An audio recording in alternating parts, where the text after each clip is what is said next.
அஸ்ஸலாமு அலைக்கும். Welcome to taste of Thanjai. இன்றைக்கி நம்ம ரொம்ப ஹெல்த்தியான உளுந்தடை எப்படி செய்கிறதுன்னு பார்க்கலாம். இது பெரியவங்கள்லேருந்து சின்னவங்க வரைக்கும் ரொம்ப உடம்புக்கு நல்லது.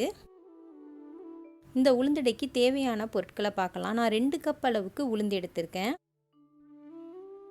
நீங்கள் கொஞ்சமாக செய்யணுன்னாக்கா 1 கப் எடுத்திங்கன்னா இதில் எல்லாமே பாதி அளவு எடுத்துக்கோங்க. 1 கப் தேங்காய் பூ, 1 கப் அளவுக்கு வெங்காயம், 1 கப் அளவுக்கு அரிசி மாவு, அது நீங்கள் இடியப்பம் மாவு கூட எடுத்துக்கலாம். நம்ம இது எல்லாத்தையும் யூஸ் பண்ண மாட்டோம். மாவு அரைச்ச பிறகு எவ்வளோ தேவைப்படுதோ அந்த அளவுக்கு யூஸ் பண்ணிக்கணும். 1 டீஸ்பூன் அளவுக்கு பெருஞ்சீரகம், 1 டீஸ்பூன் உப்பு. இந்த உளுந்தடை நெய்யில் தான் சுடணும், அதனால் நெய் எடுத்துக்கோங்க. இந்த உளுந்தடை நம்ம இனிப்பு போட்டு ஒன்றும் இனிப்பு போடாமலும் செய்ய போகிறோம். அதனால் முட்டையும் சீனியும் எடுத்துக்கோங்க.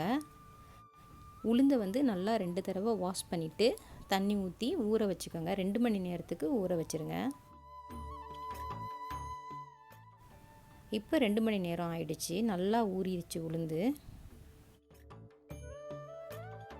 அது இந்த மாதிரி மிக்சியில் பாதி அளவு போட்டு அந்த ஊற வச்ச தண்ணியே ஊற்றி அரைச்சிக்கோங்க. அப்போ தான் நல்லாயிருக்கும். ரொம்ப தண்ணி ஊற்றிடக்கூடாது.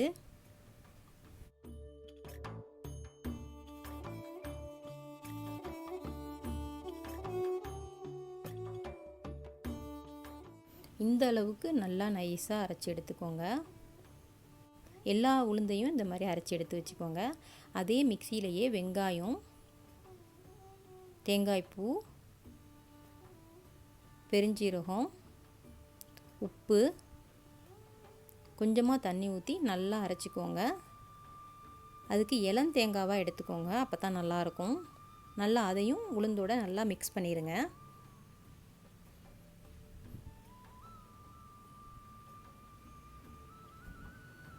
உளுந்தும் தேங்காயும் நல்லா மிக்ஸ் ஆகிட்டோம்.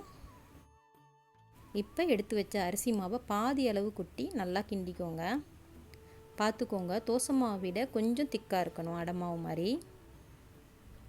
எனக்கு பாதி அளவு அரிசி மாவே போதுமாக இருந்துச்சு. ரொம்ப அரிசி மாவு போட்டோன்னா ரொம்ப ஹார்டாயிரும். அதனால் மாவு பார்த்துக்கிட்டு கொஞ்சமாக கலந்துக்கோங்க. அதை 2 பவுலில் மாற்றி எடுத்து வச்சுக்கோங்க. பாதியை பாதியில் முட்டை ஊற்றி நம்ம சுட போகிறோம். ஒன்றில் சீனி போட்டு சுட போகிறோம். முட்டை ஆப்ஷனல் தான். நீங்கள் வெஜிடேரியனாக இருந்தால் அதை ஸ்கிப் பண்ணிக்கோங்க.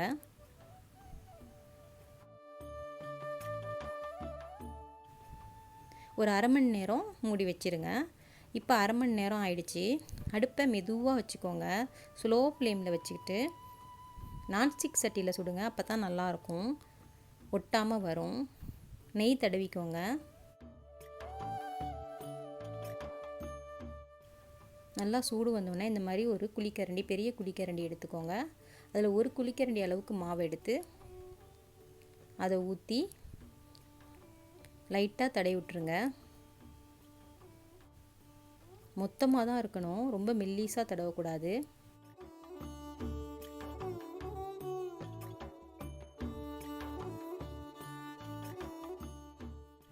மேலே கொஞ்சம் நெய் ஊற்றி மூடி வச்சுருங்க.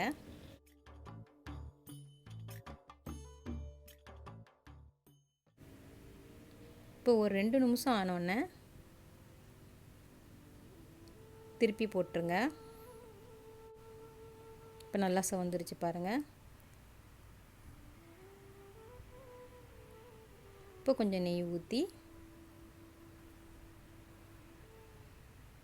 நல்லா வெந்தோடனே எடுத்துட வேண்டியது தான். இது ரொம்ப ஹெல்த்தியாக இருக்கும், உடம்புக்கு ரொம்ப நல்லது. பிள்ளைங்கள்லாம் களியெல்லாம் கிண்டி கொடுத்தா உளுந்துலாம் சாப்பிட மாட்டேங்கிறவங்களுக்குலாம் இந்த மாதிரி நீங்கள் உளுந்தடை சுட்டு கொடுத்தா ரொம்ப விரும்பி சாப்பிடுவாங்க. இது இனிப்பு போட்டதும் அதே மாதிரி சுட்டு எடுத்துக்கோங்க. நெய் மேலே ஊற்றி மூடி வச்சுருங்க. ஒரு பக்கம் வெந்தோடனே திருப்பி போட்டுருங்க. திருப்பி போட்டு மூடக்கூடாது.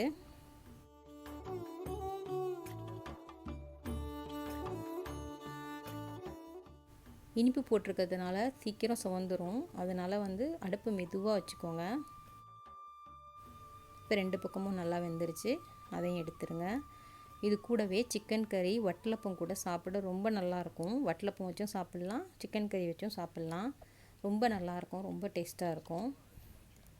வட்டலப்பம் எப்படி செய்கிறதுன்னு ஏற்கனவே நம்ம சேனலில் நான் போட்டிருக்கேன்.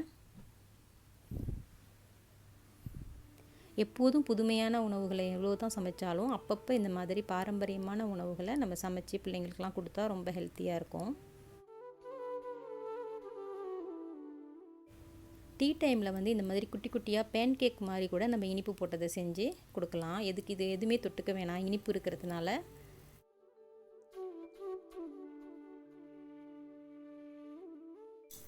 நீங்களும் இந்த உளுந்தடையை செஞ்சு பார்த்துட்டு உங்களோட கமெண்ட்ஸை எனக்கு சென்ட் பண்ணுங்கள். இதே மாதிரி ஹெல்த்தியாகவும் சுவையாகவும் நீங்களும் சமைக்கணும்னா நம்ம சேனல் டேஸ்ட் ஆஃப் தஞ்சையை மறக்காமல் லைக் பண்ணுங்கள், ஷேர் பண்ணுங்கள், சப்ஸ்கிரைப் பண்ணுங்கள். தேங்க்யூ ஃபார் வாட்சிங்.